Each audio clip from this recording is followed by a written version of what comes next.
Mais um paciente, tá aí o J, de 45 anos, sexo masculino. Vamos ver o que aconteceu com o nosso amigo J. O nome do J, na verdade, ele era o senhor Juliano. É um trabalhador braçal, sem comorbidades conhecidas, portador, segundo ele, de hérnia inguinal direita há uns 5 anos.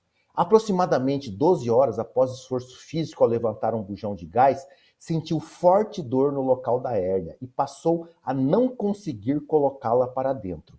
A partir daí, permaneceu deitado e, após algumas horas, observou que a dor abdominal passou a ser difusa, com aumento do volume abdominal, sendo que passou a não eliminar mais gases. E além disso, aproximadamente 40 minutos, apresentou um volumoso episódio de vômito de coloração escurecida e mal cheirosa. Dessa forma, ligou para o 192. E você está lá na regulação médica.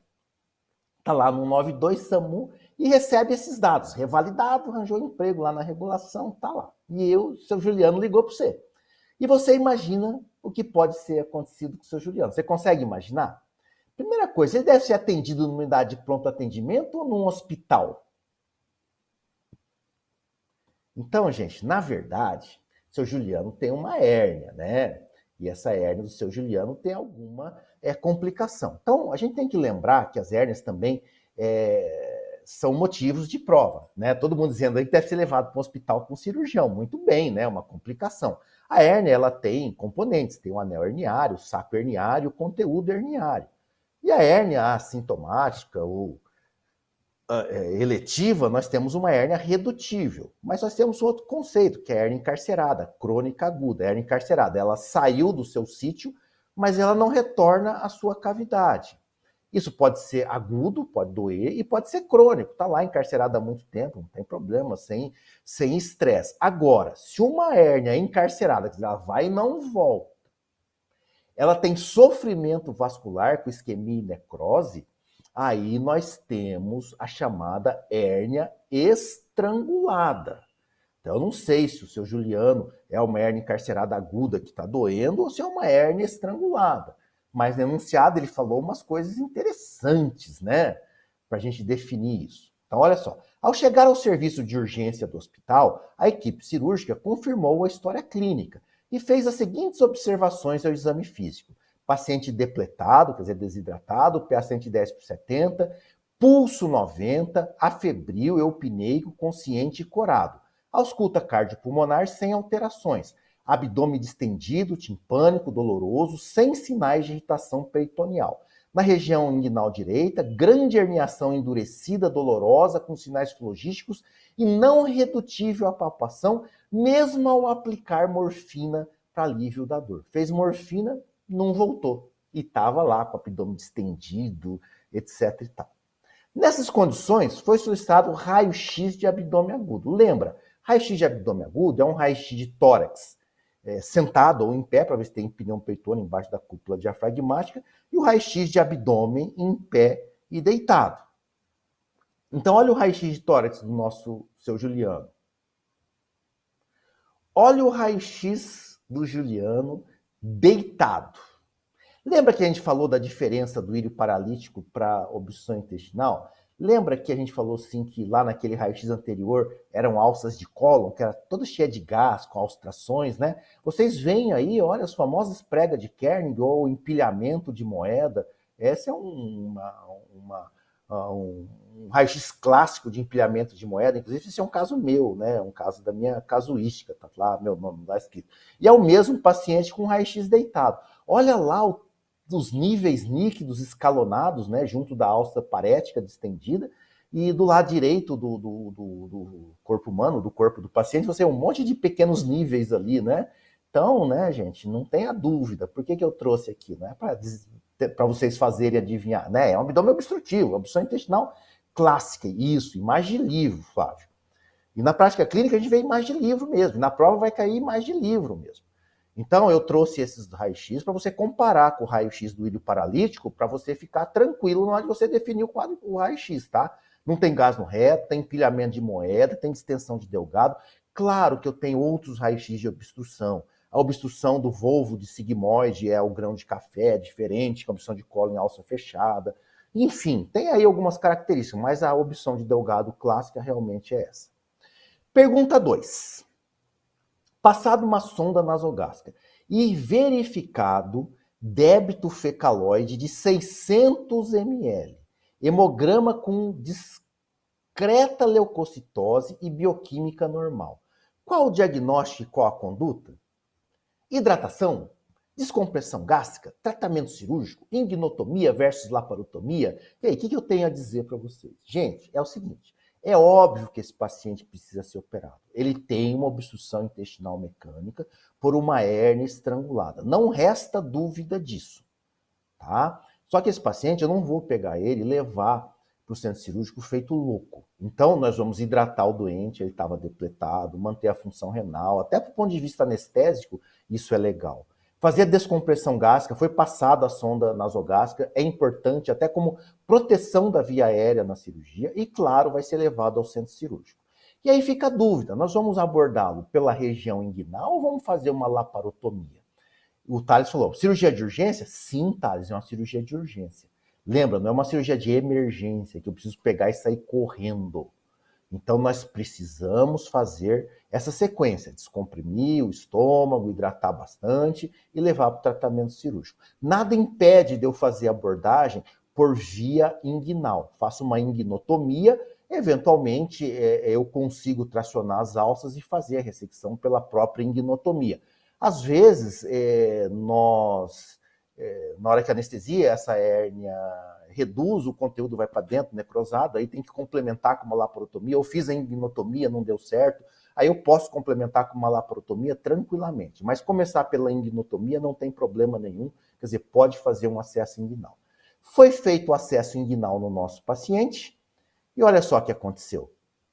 Está lá a alça dele necrosada, um segmento jejuno-ileal necrosada, e com segmentos proximais viáveis. Né? Pela própria inguinotomia, moleza. Só clampar, ressecar o que está necrosado, está até delimitado, né, pelo anel herniário. Muito bom, vamos fazer anastomose e vamos ser felizes. Conserta a hérnia, pronto e obrigado. Agora, não põe tela, tá, gente? Tela é um corpo estranho, predispõe a infecção.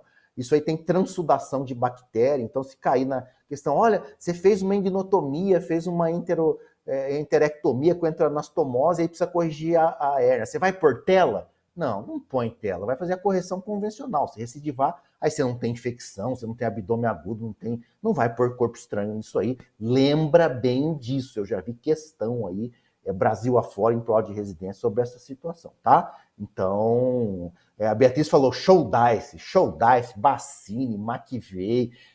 Essa hérnia vai recidivar, Beatriz. Na vida prática a gente já sabe. Vai recidivar porque você está fazendo más condições num paciente totalmente desequilibrado, infeccionado, com tensão e etc e tal. Um show dice vai bem, várias linhas de sutura, legal. Mas olha só o que aconteceu. Aí lá no hospital, o seu Luciano, na verdade o seu Juliano, já tinha feito consultas no hospital. E foram revisar o prontuário. Ele tinha consultado há 1 ano atrás e ele tinha a seguinte anotação. Foi percebido que ao introduzir o dedo no anel inguinal superficial, a protusão era na polpa digital e não na ponta do dedo. E que na manobra de Landivar, do exame físico, permanecia a protusão ao se fazer manobra de Valsalva. Qual a classificação da hérnia inguinal original do seu Juliano, de acordo com essa descrição? Olha só, a hérnia ia na polpa e não na ponta, e a manobra de Landivar era negativa. Segundo a classificação de Nihus, qual que é a classificação dessa hérnia? Nihus 1, 2, 3A, 3B ou 3C? Ah, essa eu quero ver. QR Code, gente, apontem o celular aí, hashtag A, B, C, D, E, F, G, H, vamos lá.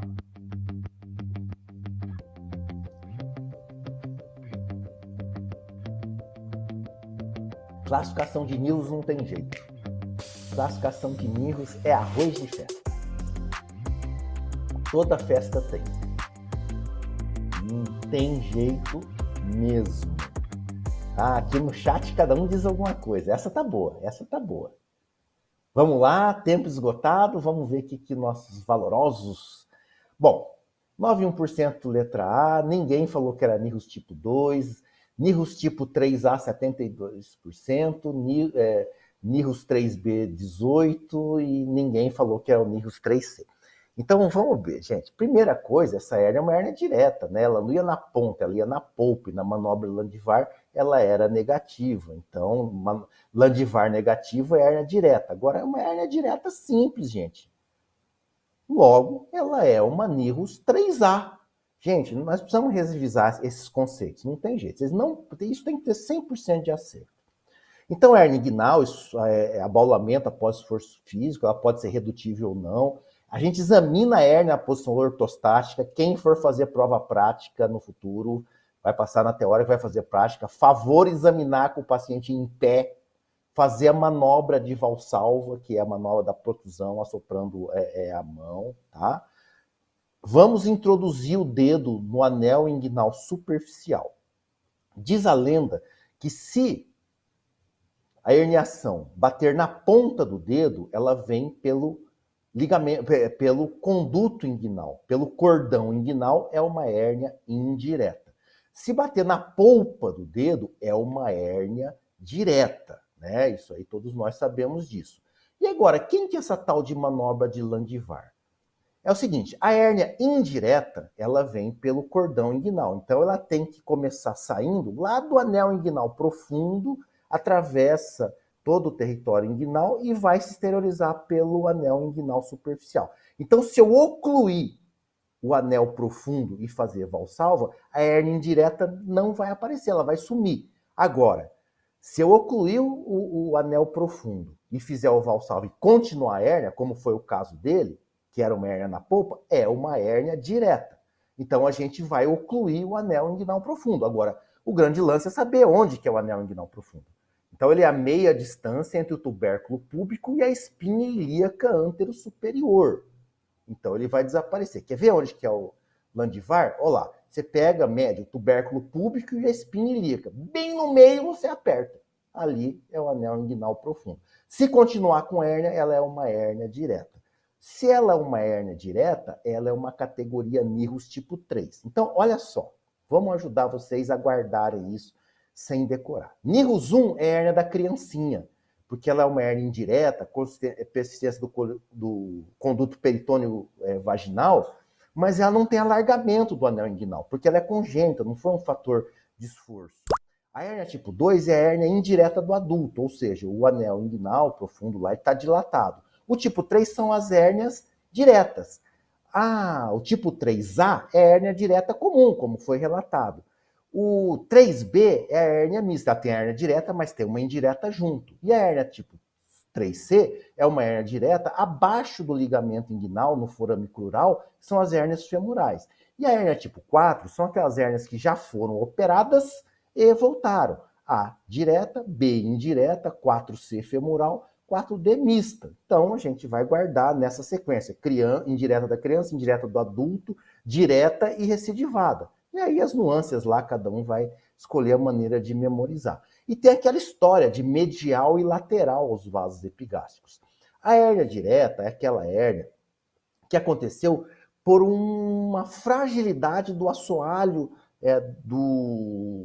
da região inguinal, que é uma área de fraqueza da parede abdominal. Ali tem o cordão inguinal, embaixo faces transversais e o peritônio.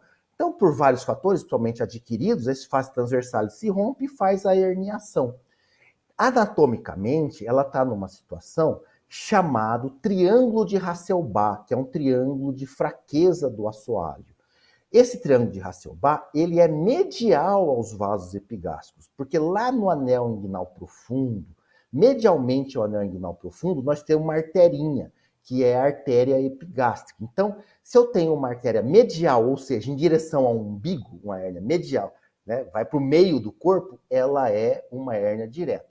Se ela for lateral aos vasos epigástricos, o que está acontecendo? Ela está entrando dentro do cordão. Então, ela é uma hérnia indireta.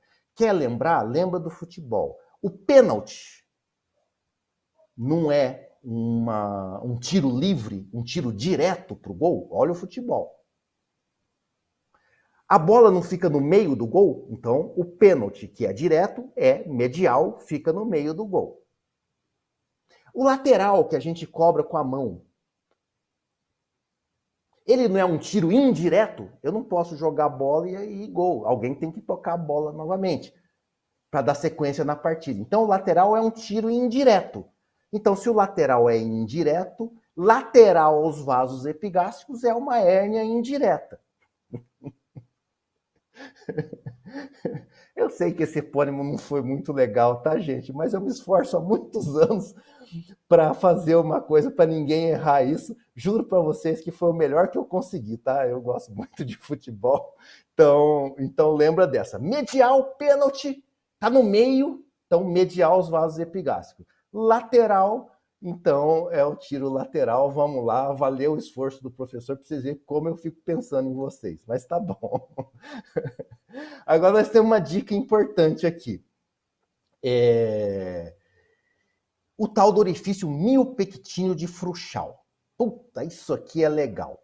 Olha só, lembra que eu falei para vocês que as hérnias diretas, elas eram mediais, estavam no triângulo de Hasselbalch? Então, e as hérnias indiretas, elas são laterais, estão no triângulo de Hessert. E as hérnias femorais, elas estão abaixo do ligamento inguinal. Então, quando eu junto o triângulo de Hessert, que é lateral, o triângulo de Hasselbalch, que é medial, e o triângulo femoral, eu tenho uma área anatômica chamada orifício miopectíneo de Fruchal, onde estão todas as hérnias inguinais. Eu nunca vi essa questão numa prova de revalida, mas nunca se sabe alguém querendo pegar um rodapé aí de um epônimo, né, de alguma coisa, então fica aí o nome para vocês relembrarem, tá bom? Vendo hoje, a prova já é domingo, né, se cair vocês vão estar lembrados.